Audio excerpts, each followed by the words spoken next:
barbecue. Oh, let's see.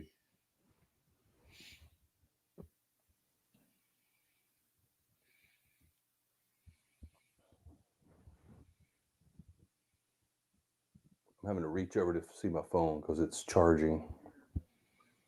Isn't that a pain in the ass? First world problem, son. One of these days, I'm going to be wealthy enough to get a phone that won't lose battery life in 3 seconds.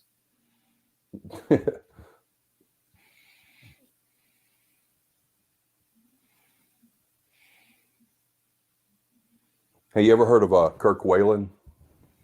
By any chance? It sounds familiar. Musician. His nephews. Oh, yeah. Yes, he's a saxophonist, isn't he? Yeah.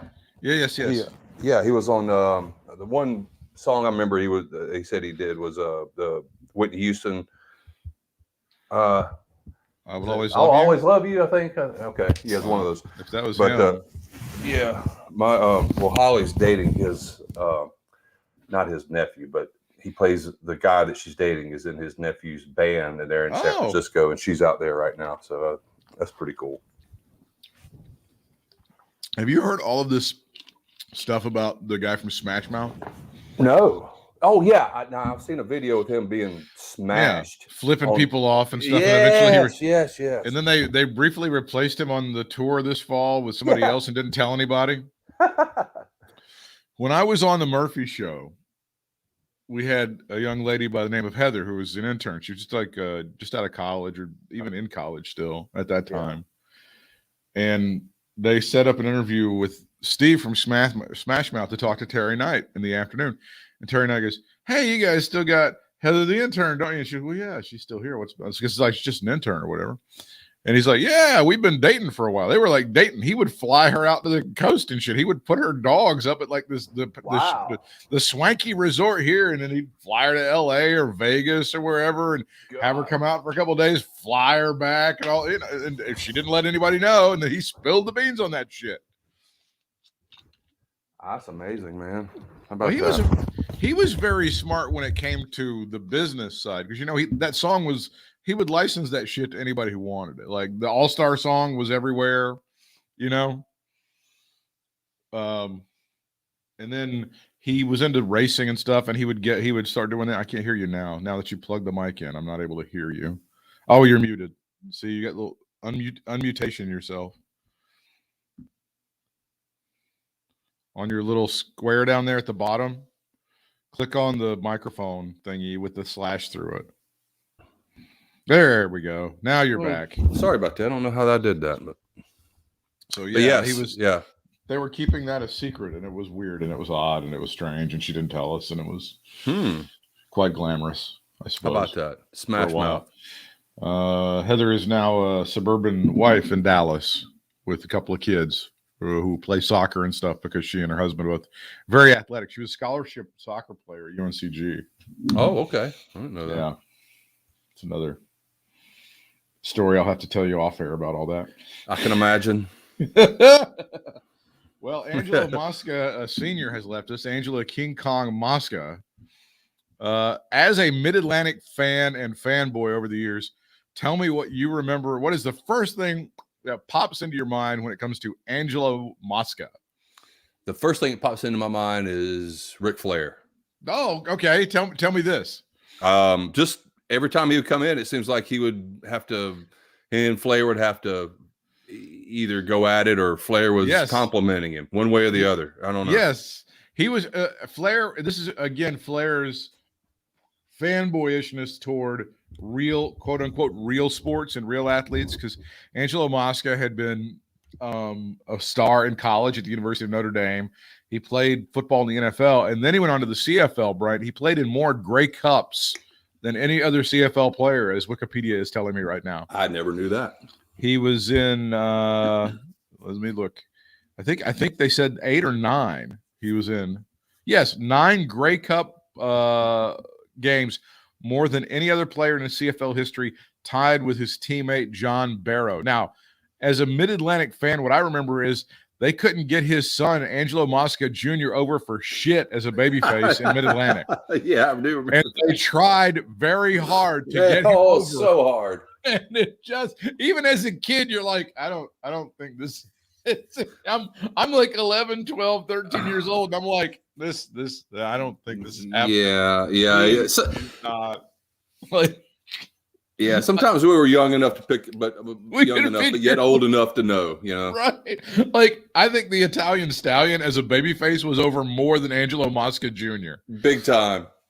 Did they try to? I gotta look. Did they ever put the Mid-Atlantic title? I think they tried to put the Mid-Atlantic title on Angelo Mosca Jr. They probably did. Something. And they just couldn't do it. And he had the kid had no. I mean, honest to God, he may have been. He's the kind of guy that would have a job with All Elite Wrestling forever because he's just a nice guy and the boys like him and shit like that. So they keep him around. With Del Fuego. That's right. They come out and he can spray the young bucks in the nuts with something. I don't know what it would do, but I don't know. But he just, I'm sure he's a perfectly nice guy, but he had zero personality. The fans didn't hang on to him at all. He was just there, man. I mean, seriously. There. He really was. And he's like, you remember when everybody lifted Flair up on their shoulders after he wins the title there at Starrcade? And you're like, it's all these, it's pretty much these loser fucking baby faces like Italian Stallion that are out there lifting him up. And Sam Houston was really not over that much in Mid-Atlantic. No. He was fucking over 100 times more than Angelo Mosca Jr. ever was. Yeah. I would have to sit here and think real hard to find somebody that was over less than him. I'm serious. That's a good one. Who is over as a babyface less in Mid-Atlantic than that guy? Oh, that's funny. I can't even think of anybody. I mean, it's just you'd have to. Your brain would hurt. I know. It's not. I can't because they kept. It's like, oh my God, we have to push this kid. And I think they were going for the teen girl thing with him, and they wanted the girls, and it was like, no. But they kind of half-assed it, If that's what they were doing, they didn't really go all out on that, but they were kind of leaning that way. I know what you mean, yeah. Because all the girls just love they love Jay Youngblood and they loved Ricky Steamboat. I mean, they were Jesus Christ. They couldn't to push this guy as anything was and to an extent, Sam Houston, he got the babyface pop. He got the girl pop thing going. He did get a little, yeah. But there's no, and they just tried and they tried so hard and it just wasn't working out. So who was it? Dale, and I can't remember. It was somebody's son, a wrestler's son. Is that Dale? Goddamn. Oh, Dale Torborg. Torborg. Yeah. Was it his son? Or somebody's son? Jeff Torborg's son, Dale. That's right. Yeah. He didn't.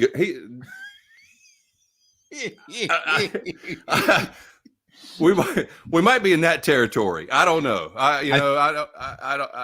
That's the only person that could come to mind. But that was two different. So as World Championship Wrestling is dying a death, and they decide what we're gonna do to save this thing is we're gonna license this demon thing. It's gonna be Gene Simmons makeup and everything. We're gonna pay Kiss $500 trillion for have this demon thing. And Brian Adams did it for a week, and then they were like, oh, okay, Dale Torborg, you're the guy. We're gonna put you in. And of course, again, it died a massive. It blew the rail up, didn't it? The last I heard, Dale Torborg, I think, is the strength and conditioning coach, maybe for the Chicago White Sox. Okay, good for him. His dad was with the Kansas City Royals for a number of years and stuff. Yeah. Well, he was a big dude. I mean, don't get me wrong, but it's just very big guy. But just you can't, And I think he did that demon gimmick for a while on the Emmys or on the Indies, and I don't know how, Gene Simmons didn't sue him. I was getting ready to say, I know. Gene Simmons will make money if you try to bottle a Gene Simmons fart and put it on eBay, you'll get sued straight to hell. I mean, everything that you have will be taken from you and stripped, and you will be thrown into the streets, and you will get typhoid.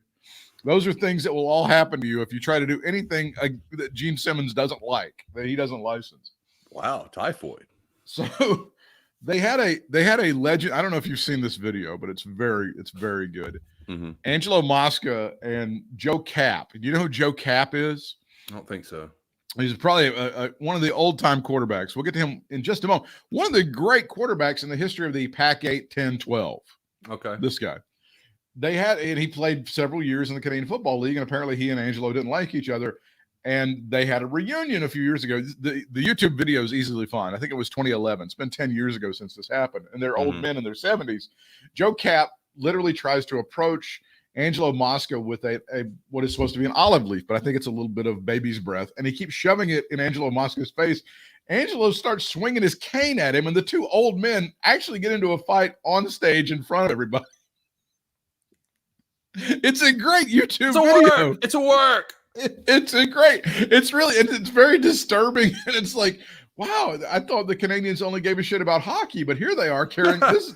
These old men are carrying like a grudge from 40 years ago, 50 years ago, into, the 21st century and trying to swing on each other. Joe Cap was a quarterback at the University of California. Now, he's the one that had enough sense to get a COVID vaccine. No, is that Andy's brother? No, it is not Andy Cap's brother. He was one of the. I think he had one of the great Rose Bowl performances of all time. Okay, and, wow. So yes, I probably should know this stuff, but I just don't. I don't. You're educating me here. And again, he was the University of California quarterback who thought, let's go ahead and just get vaccinated. And of course, he's an old man and he had some shit. But in honor of that stupid ass Aaron Rodgers, I went ahead and got my booster shot this morning. So I'm good. Good. Good. I'm glad you did that in his stupid name. It hurts my arm a little bit, but I'm okay. Oh, it made me sterile though. I'm sterile now. Yeah. Oh, wait a minute. No, that was the vasectomy I had in January. That's hey man, I'm looking at your video. It looks like you might be having some horns growing out right here. No! Oh God, I've got horns. Good gimmick though. Work on the indies. Nothing wrong with that. So no. Joe, go look at the Joe Cap. Yeah, or we'll put it on at Katie Vick Alive, and it's Joe Cap and Angelo Mosca swinging on each other. That's funny. It's fantastic. All right. Hey, speaking of old guys, real quick, I just sent you a picture. I saw a couple days ago. What is that? That is Billy Idol. But you know who that looks like? What does it look like? A porn star? To me, that looks like Jeff Hardy in about 25 years. Jeff Hardy. And he's going to be crying, mo, mo, mo, cocaine. Let's see. For anybody that's watching, there's the picture of William Idol. Jeff Hardy, I'm telling you.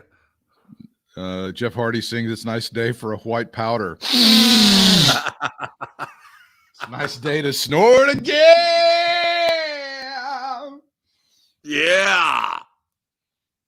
Let's do the WWE releases because we always have those to talk about. Yeah, weekly thing to talk about. It's our weekly segment. You ask. I'm just going to make the broad statement in general. The worst thing you can do for yourself in this company is to get yourself over. Now, I want you to listen to what I just said.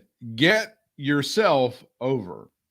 If you deign to do that, and there's Damian Sandow. I mean, we could go. You go through the list. I mean, Zack Ryder, and now Keith Lee. Oh God, we can't have that. If you get yourself over, you're fucked. You're done. You're out. We can't have you around. I mean, I don't understand how Ricochet still has a job, because Ricochet fucked up and got himself real popular a couple of years ago, but thank God they've cooled him down to the level at which he's not over at all. So thank God that's happened. They did everything they could except let him go, basically. Firing would be better for him than what's going on. Like putting somebody out of their misery kind of thing. Right. You've heard the phrase, there are things worse than death. This is worse than that. This is the worst thing of all. That is a perfect example.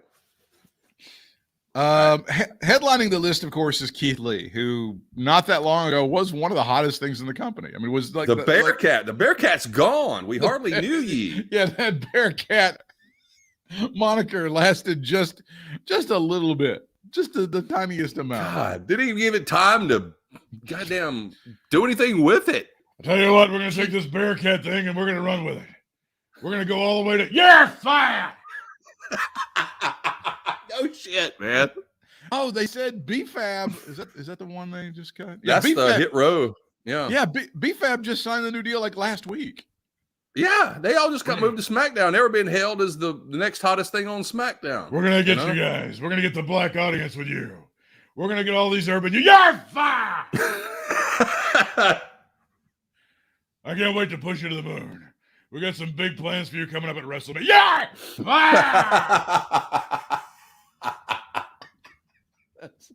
That's our meeting. It's so true, man. It's got to be pretty much right on it. We got some good ideas from Creative on You. Here's a new T-shirt. It's coming out next week. Hang on, I got to take this note. Somebody's handing me a note here. Oh, you're fired. That's like literally the meeting. We see you as the future of this company. We've got to get blacker, younger, and you're fired. That's literally what's happening with BFAB. It's the truth, man. It's the truth. That's the chick in the group, right? Yeah. God, she's great. Yes. She's great, and she's good looking, and she's got charisma. So obviously, we got to get rid of her. Gotta go. Oh, holy shit! Gotta go, babe. You fuck her. Get her out of the door. Holy shit! Is it? And again, my eternal question on these releases: can we go ahead? Is it okay, Tracy Myers? Can you go ahead and book these people from WrestleCade? Yeah. Go ahead and just get them in the door.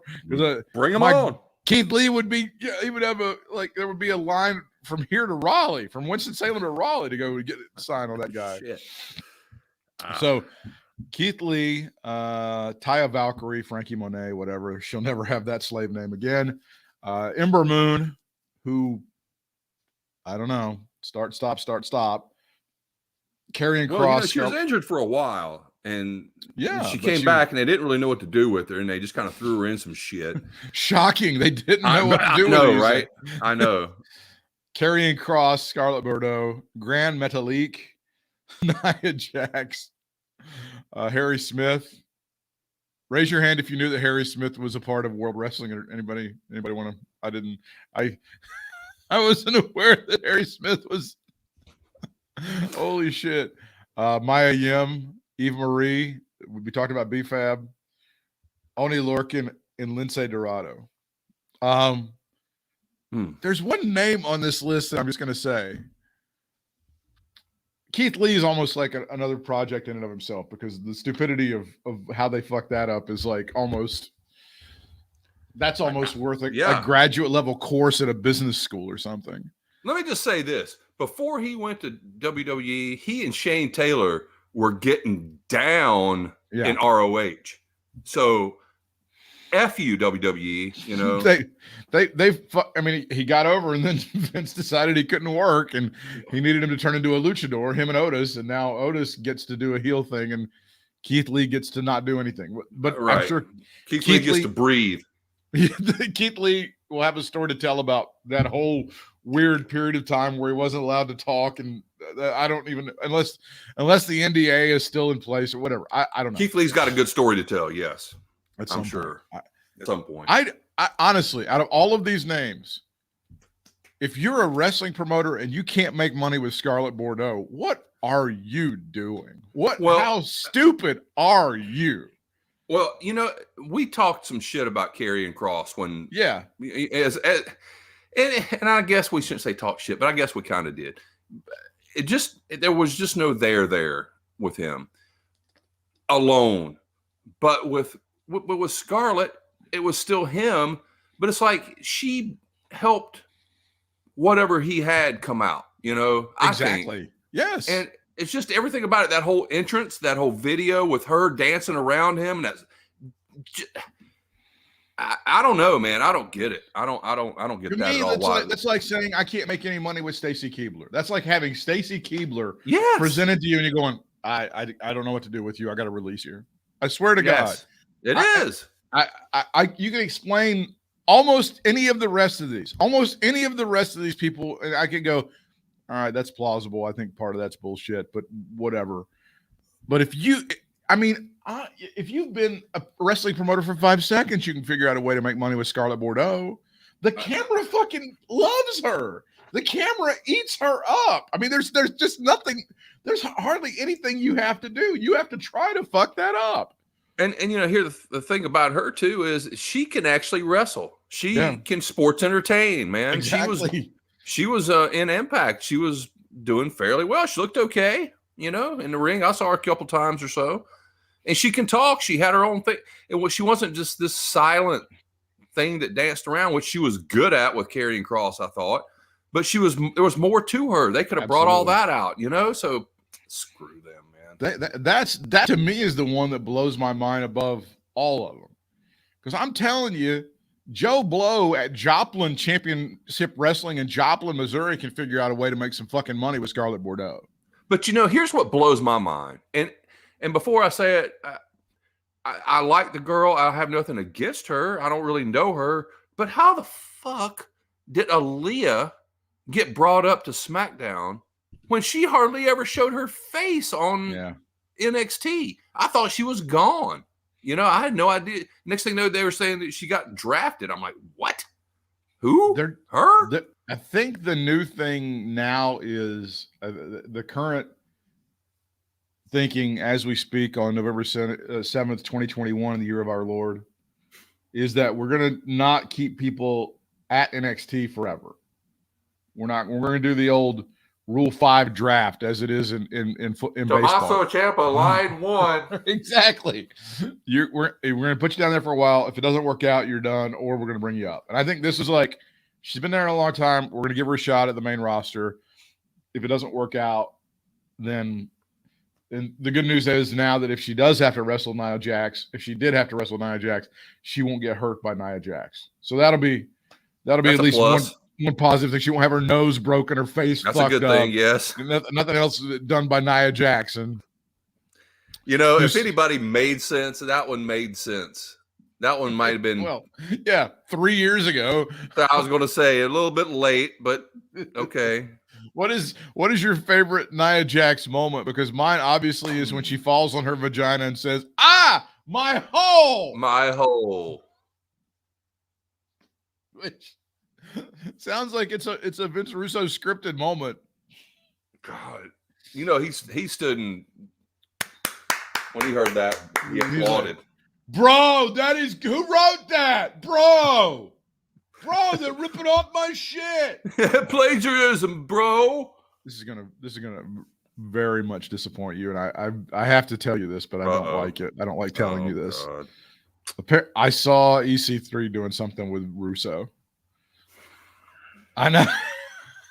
I know. I was going to say maybe he got paid, but we know he didn't. He was kind of almost apologizing, explaining like, you're a person that I admire, and someone that I looked up to, and someone that I think I could learn from, and maybe we don't agree on everything, but I know it's so disappointing, isn't it? He seems so much more level-headed than that when we're talking to him, I know. Now he's joining. That is disappointing, man. He's in the anti-woke mafia now. God. You're dead to us. You're dead.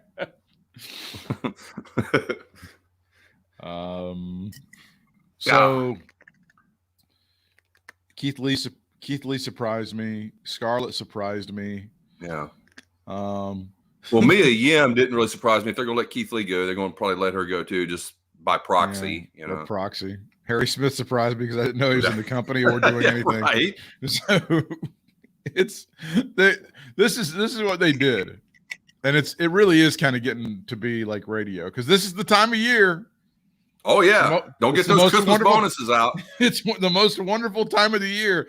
If you work for iHeartMedia, or if you work for Odyssey, formerly Intercom, or if you work to a lesser extent for Cumulus or Cox, right around Christmas, it's time to you're done. Right before Christmas, they start firing up the Bing Crosby on their little AC station, so the women in the minivans can check that out on the way to dropping the kids off, and they start firing like a shit ton of people. That's what happened.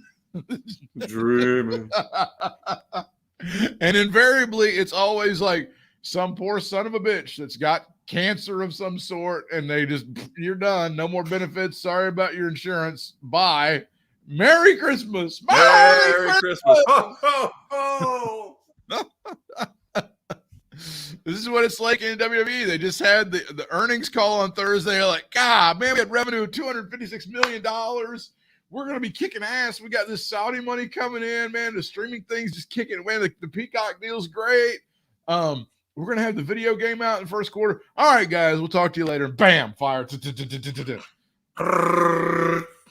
Well, wait, I don't understand. If you have like all of everything's good, why do you have to fire people? I'm not really. At what point do you cut payroll enough, Nick Khan? Question. To make this attractive enough to where Universal goes, sold. What is it that payroll level that you get to where they go, yeah, that's attractive. We'll buy that. Sure. We can go ahead and start the amusement parks and everything. I don't know what that number is. You know, it might get to the point where we're going to see the same people just over and over and over and over and over again. I mean, not that we don't do that in a way right now, but it's going to be even worse.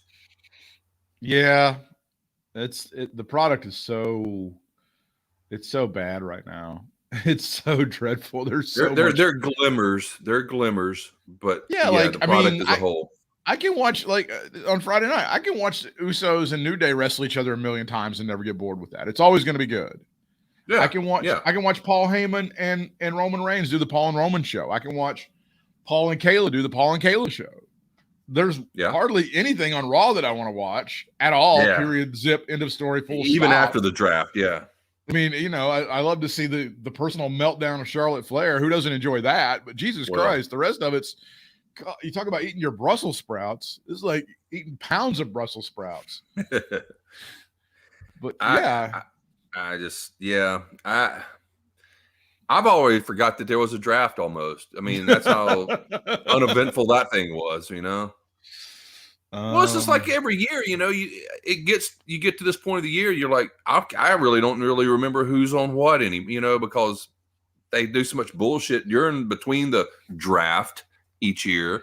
Exactly. You know, they trading and all that stupid shit. So I mean, hey, don't forget the Superstar Shakedown every now and then. It does have the Superstar Shake Up or whatever they call that thing. Whatever. Yeah, you know, so I don't know. It's just I think the writing on Raw is just bad. I think that's the main problem there. Of all of these people, it's always like, who will Tony Khan sign and make into Keith Lee and Scarlett Bordeaux to me are easy ones.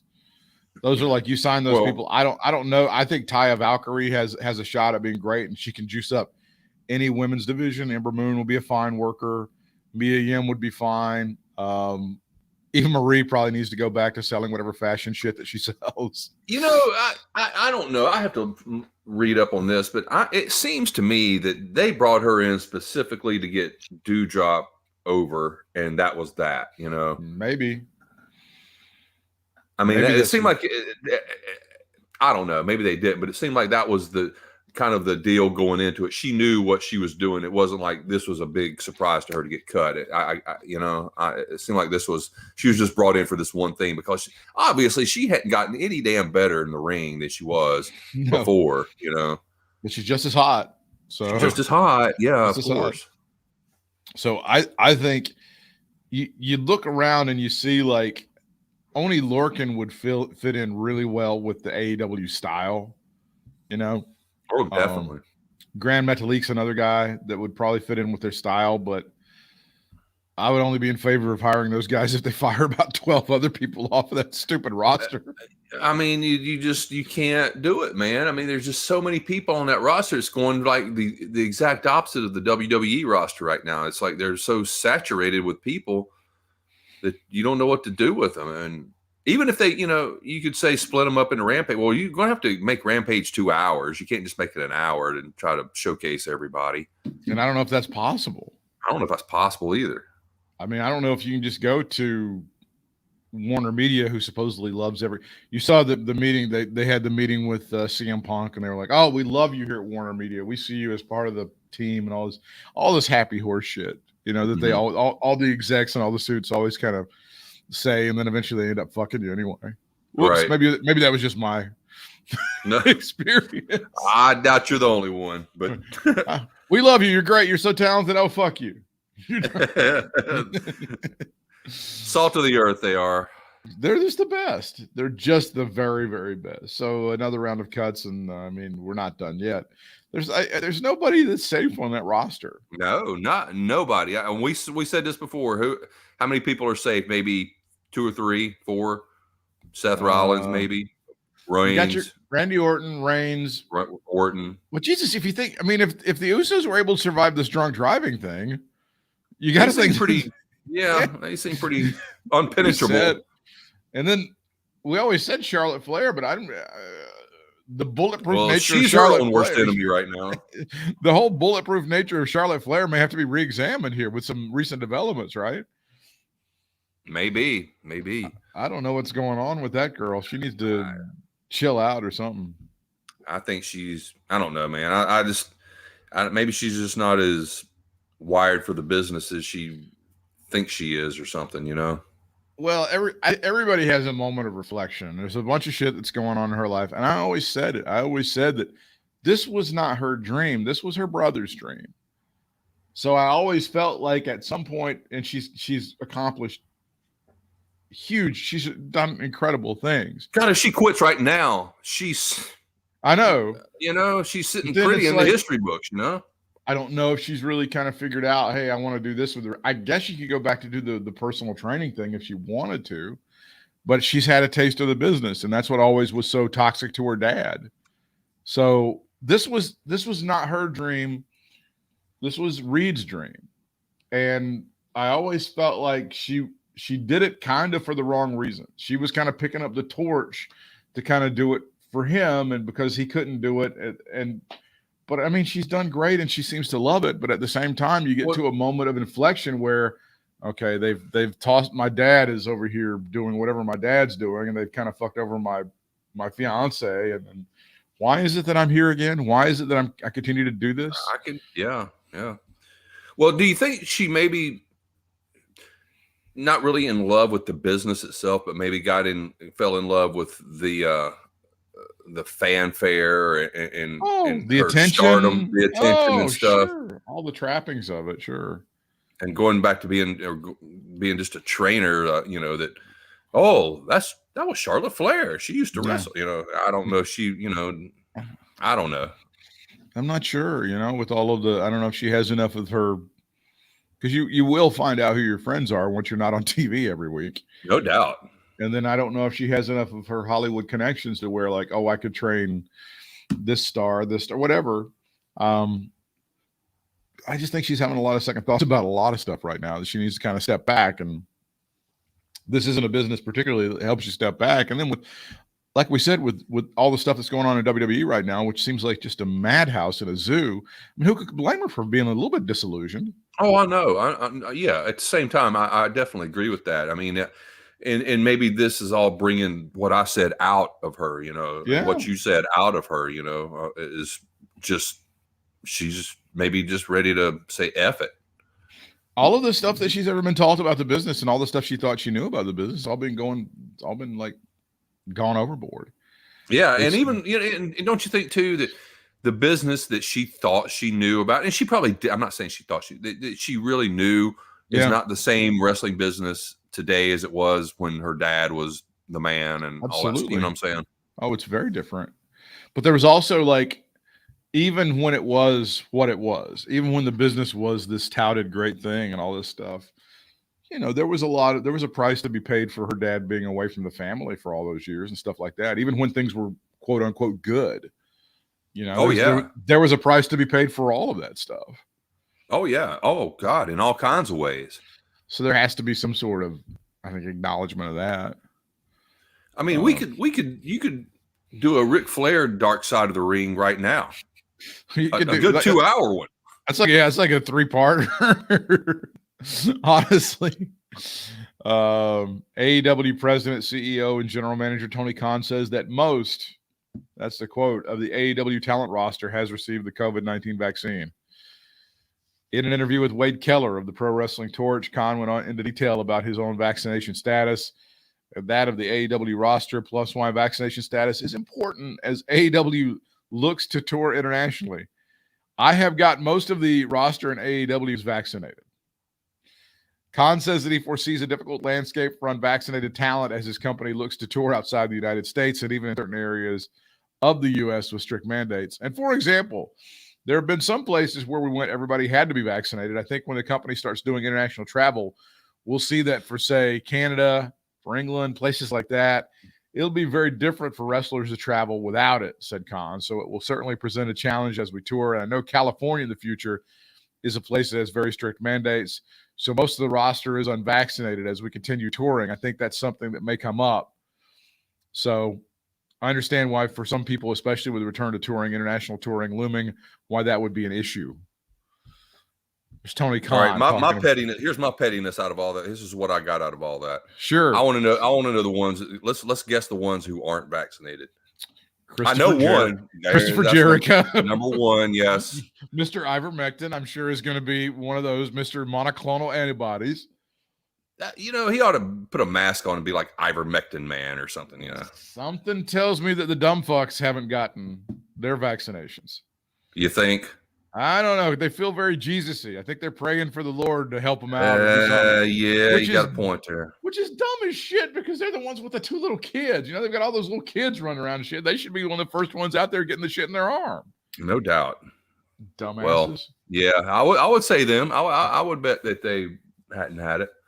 Who else is on that parade?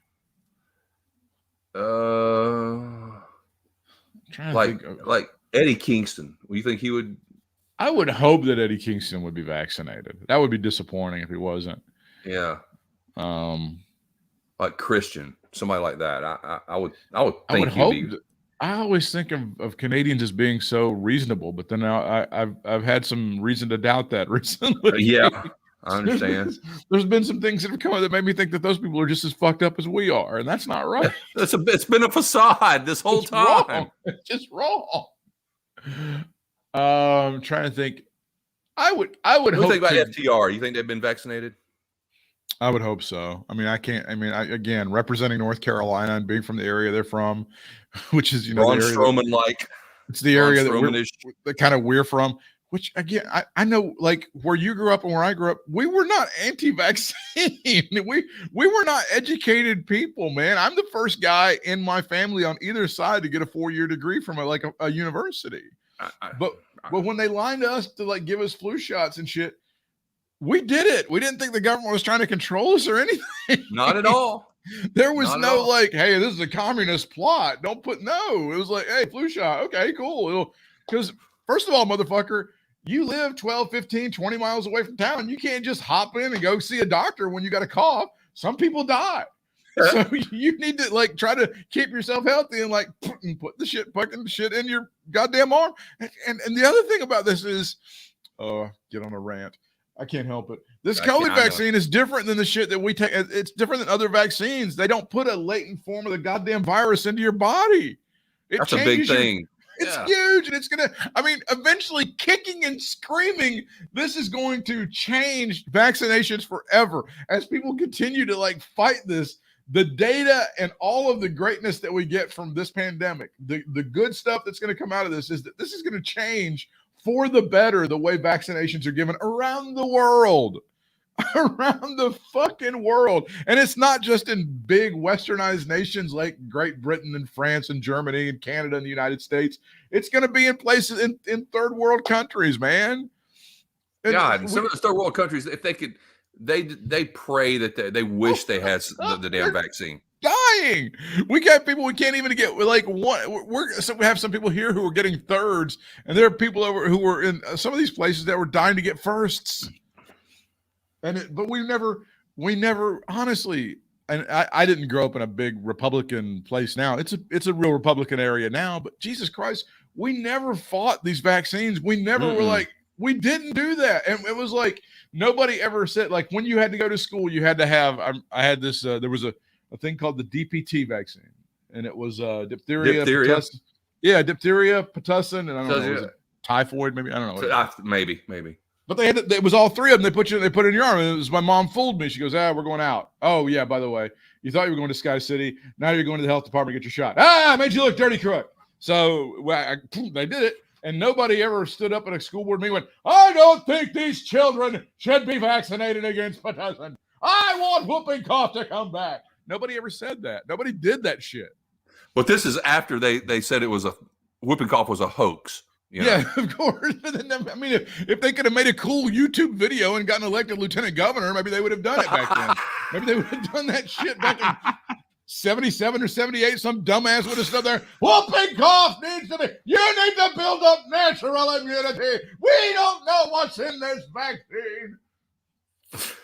We have this lieutenant governor in this state who is if Wilford Brimley was still alive, he would weep. This man just I don't know if I don't know who manufactures insulin, but if they could just get like a cardboard cutout of him, or get like the NASCAR thing with him insulin, because he's just a big fat tub of guts, and he walks around and he just hates gays, he hates transsexuals, he hates everything, he loves the fuck out of guns. And doesn't mince words. He doesn't mince words. I mean, he really there's a lot of people in the Republican Party. I know some gay Republicans, and they kind of like, they don't feel that way about us. And this guy's like, oh, fuck yeah, I think y'all are fucked up and weird. Yeah, we do. Y'all, and I don't think you should be around kids, and you're weird as shit, and it ain't normal. So he'll just fucking say it. There's no.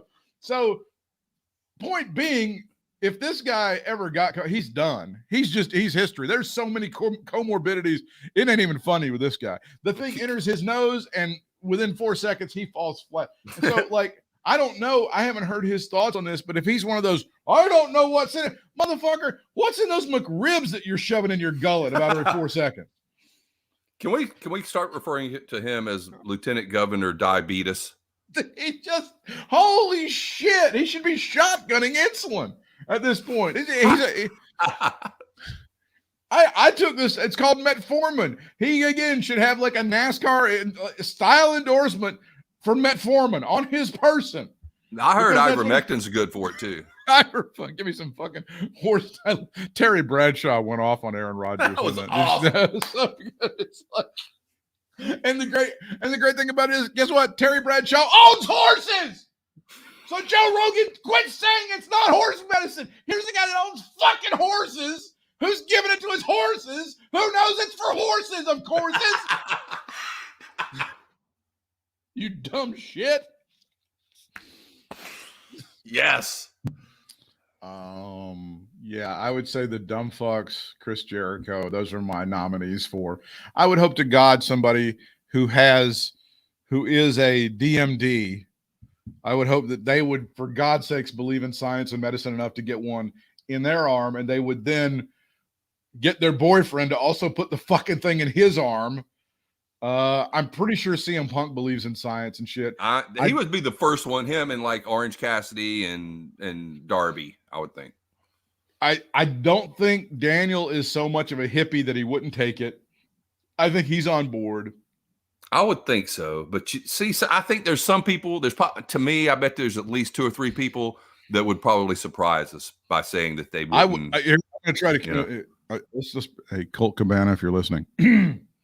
You shouldn't take it, Colt. Nobody knows what's in it. It's like a plot to be controlled by the government. Don't take the vaccine, Colt. Don't do it. Take ivermectin.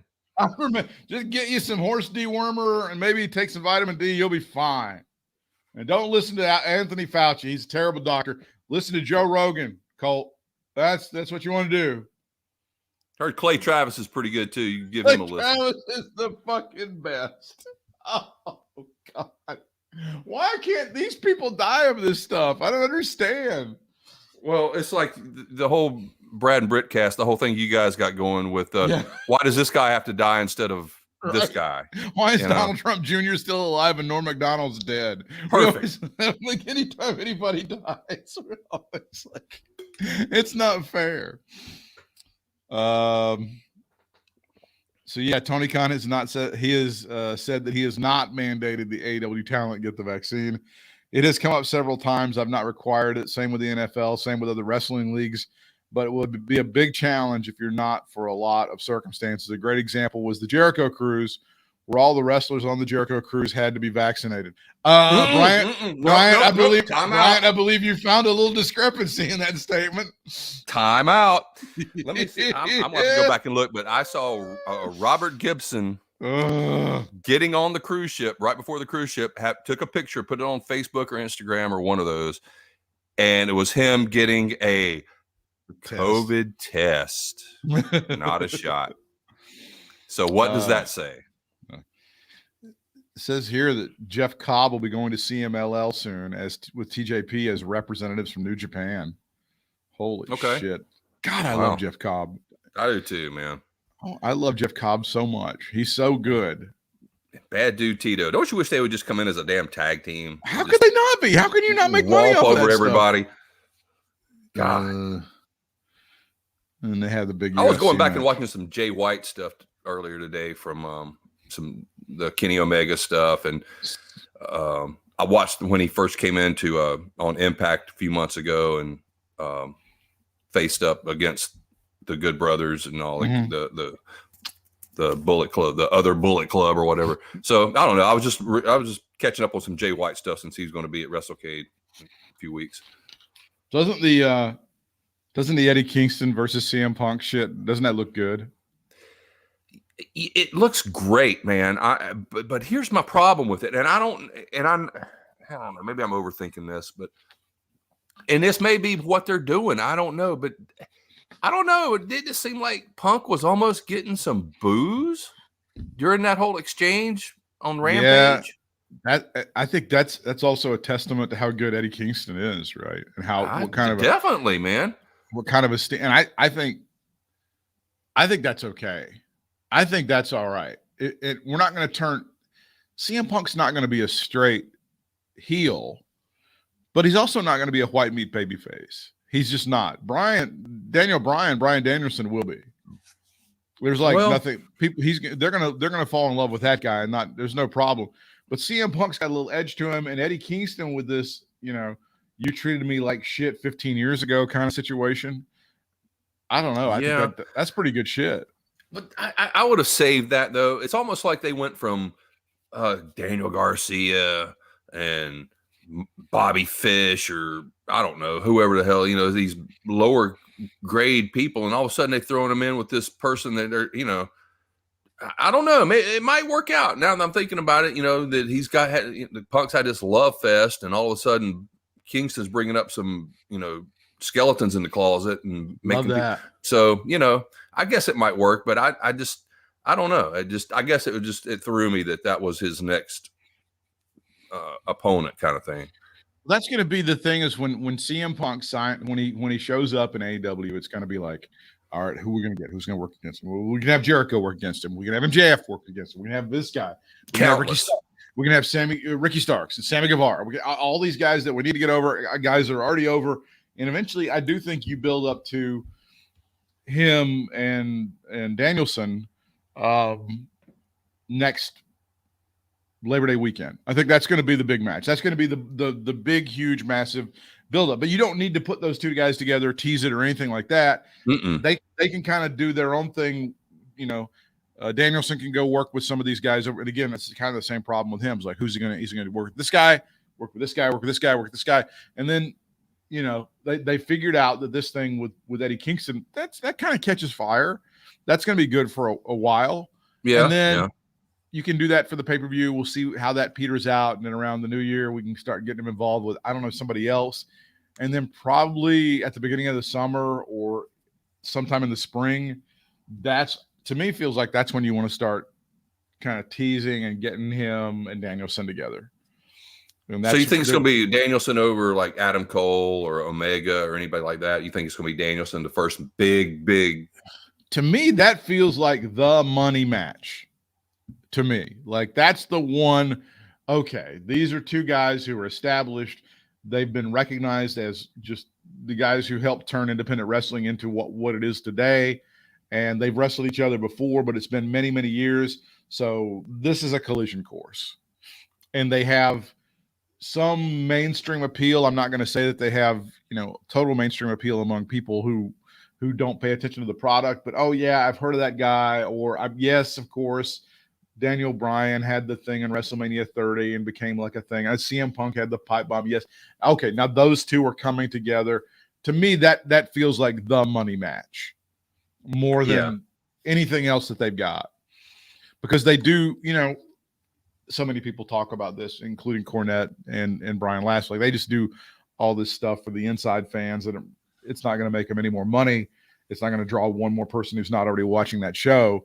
But having those two wrestle each other in a big pay-per-view event, that to me, they could hit, that feels like a big fight atmosphere.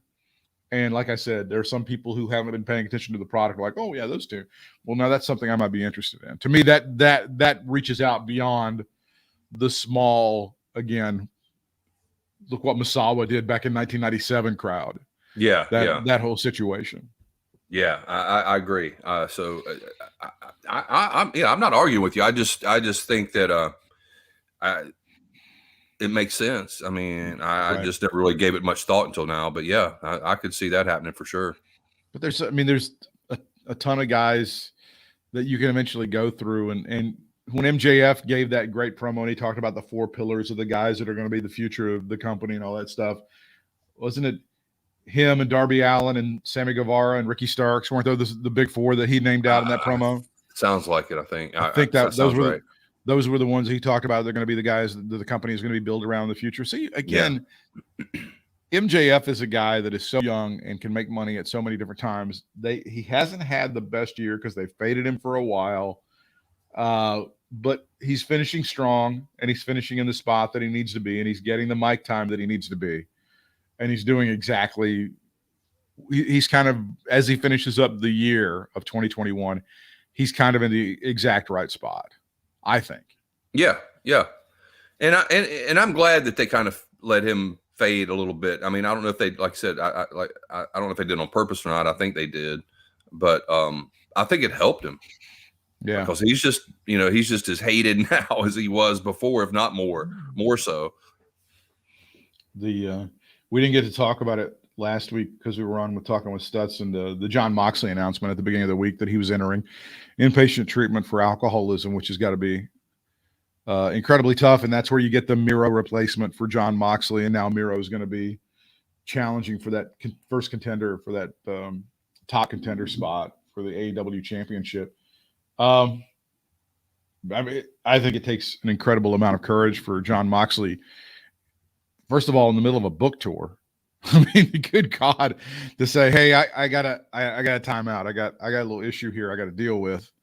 So I think that takes a tremendous amount of courage, and I'm glad that he's getting a lot of support for this. I don't know, this is to me one of the great downfallings of the macho territory culture of wrestling, is like, you don't ask for help, and just drinking a lot is what you did, and you just woke up the next day and went to the next town and you drank yourself to sleep again, and you did that over and over again.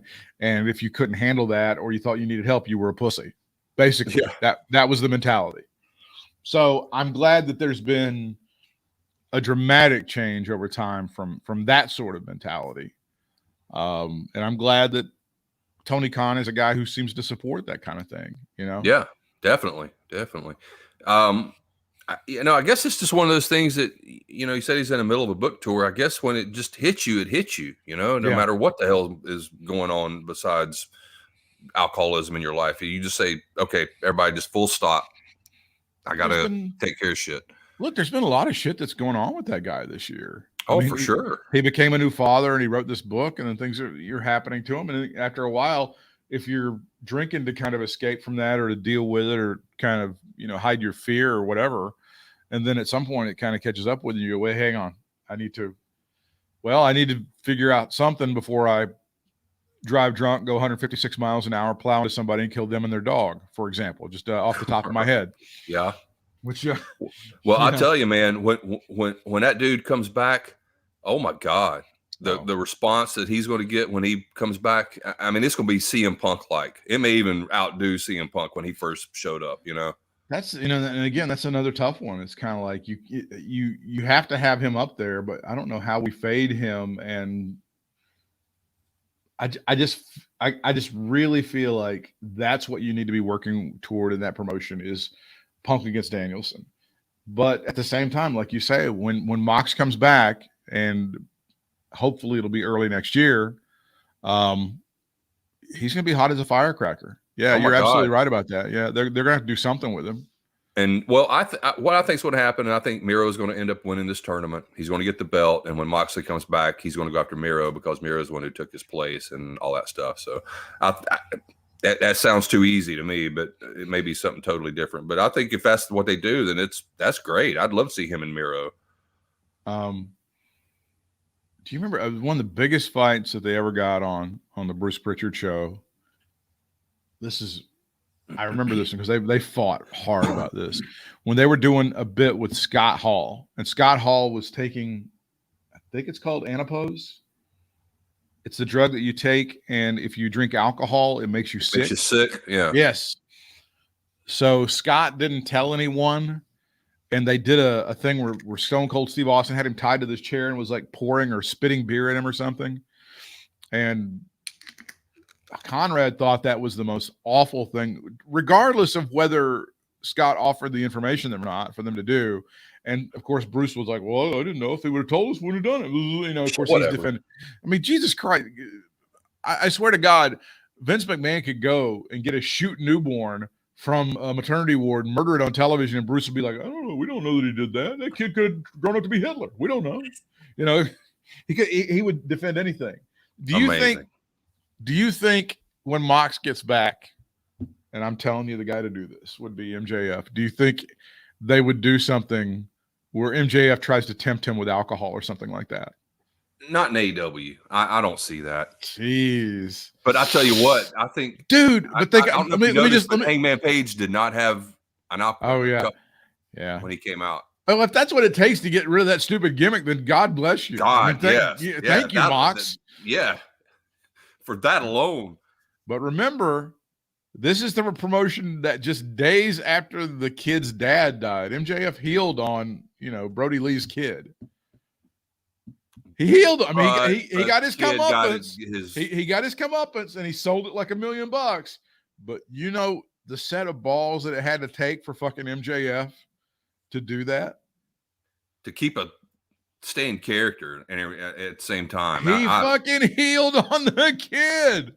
And I don't care if they talked about it backstage and they told the kid 1 million times, oh, it's great. He doesn't mean it. This is part of the business, blah, blah. It's no big deal. Eventually you'll get to kill. That was unbelievable, right? I know. It kind of made you cringe just a little bit, but you knew what was up, Right. More so, did it make you cringe more so than maybe a column about questioning if the guy had COVID or not? Let me ponder on that one. It did. Coming up on the 1-year anniversary of all that. Wow, that's hard to believe. Isn't that weird? Like in about 6 weeks, it'll be the 1-year anniversary of all of that. Man. Yeah. And Wade Keller making it seem like he had fired Bruce Mitchell. He made it seem very much like I will stick to that till I go to my grave. I'm Wade Keller. He did. He made it seem like, I swear to God, he put out a tweet or something. He put out a listing. I think it was a post on PW. Did he put a list of releases out from PW Torch? Is that what it was? Here we go. Travis, yeah. Wow. Rich, yeah. Wow. Pat! Yeah! Well, Pat really was fired, I think. I think Pat thought his and Jim Valley's way back playback was a tad more important to the product than it really was. I believe that was the issue, and I believe Pat tried to shop that around to some big fat ass in Huntsville, Alabama, who likes to try to take shows away from people, and then that guy wouldn't even bite. So Pat basically went into business for himself on this, huh? Kind of tried. Didn't work out. Didn't work out so much. No, didn't work out so much. That's so weird. There's all these there's some stuff going on in Conrad world that's kind of weird. There's just some weird shit that goes on. And Brian Last has lifted the curtain up just a little bit. into that whole situation. Just the teeniest bit to let us know. Like, we'll have a Brian Last Conrad cage match here in the next few months somewhere. Oh, that shit. Take my money now. Are you kidding me? Are you shitting me? Take my money now. Oh man. That because I don't know. There's some weird shit that goes on. Like, Conrad has really slid into the wrestling business very well. Well, very well with all of the shady stuff and all the kind of it's happened pretty good. Well, I mean, he's right in the wheelhouse of shadiness, dealing with Bruce Pritchard and exactly, Eric Bischoff, and look who his father-in-law is and shit. Are you kidding? I didn't mention that. Golly, Jesus, holy shit! Oh, he's really adapted very nicely. And then there's Shivani just standing back, going, "What the fuck? Why am I here? What am I doing here?" Shivani, I don't. He really somehow. I know he wouldn't say this, but somehow he kind of always ends up sunny side up. He always kind of there's a way that guy kind of slides into shit. Like, he knows how to play his cards.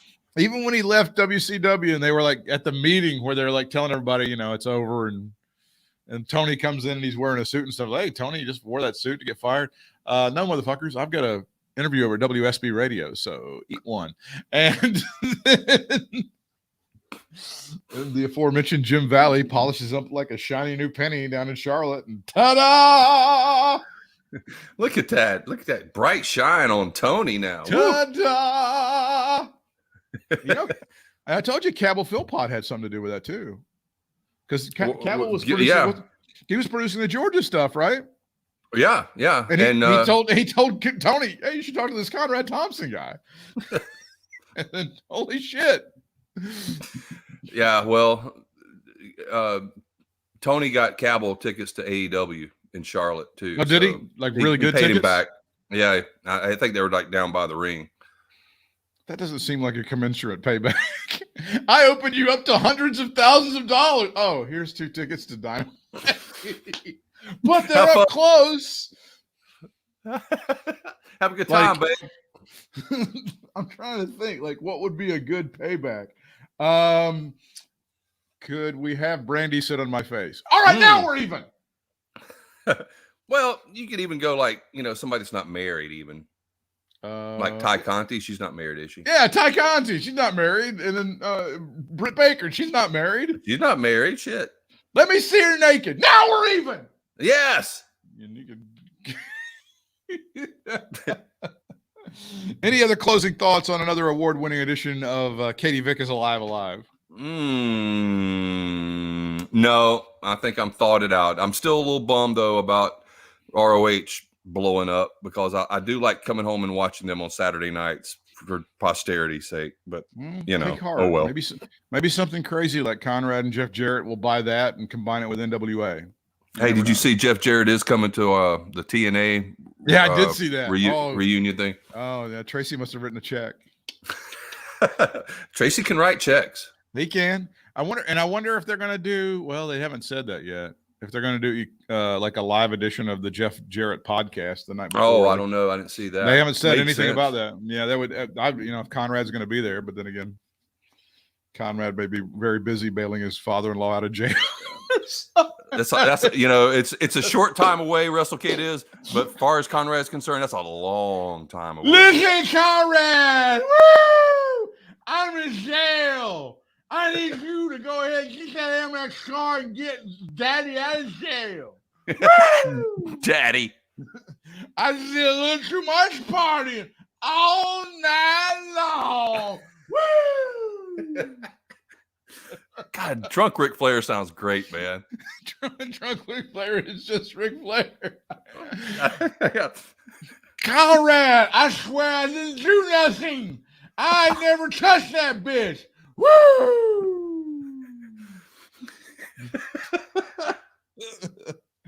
Conrad, get that MX Black car out. Come over here. Get my ass out of this jail. That's like a call that Conrad gets twice a week. Oh, Rick. He's like, well, damn. Motherfucker, this is your life. I mean, you got to marry the lovely Megan, but this is your life. This is what you have to do now. Holy shit. This wasn't masked. He's been able to pawn off some of his podcast duties to some of the other guys on the ad-free shows. You talk about a bunch of fucking, I mean, what are those things? Oh, the barnacles that hang onto ships. You talk about some barnacles that are clinging on to like a 450-pound ship out of Huntsville. Jesus Christ. And it's not just that Jay-Z Flair motherfucker that we saw a couple of years ago. Oh, yes. With his damn tropical ass shirt. There's like no end to the hangers on that this motherfucker has. Is that the Bojangles suit, dude? Yeah, that's the guy. The Bojangles champion. That's the guy with the super hot wife. Oh, Jesus. He's got God. The SS Thompson has fucking barnacles hanging off of it. You wouldn't believe. Let's see. Bryant is on Twitter and Instagram at Bry Sports, BRY Sports. He's on TikTok at Stanley Jackson 23. Our show is on Twitter at Katie Vick Alive. You can find me on the gram, as the kids say, at BW4Reels, BDUB number 4. REELZ, and on Twitter it's just plain old Britt Whitmire, BRITTWHITMIRE.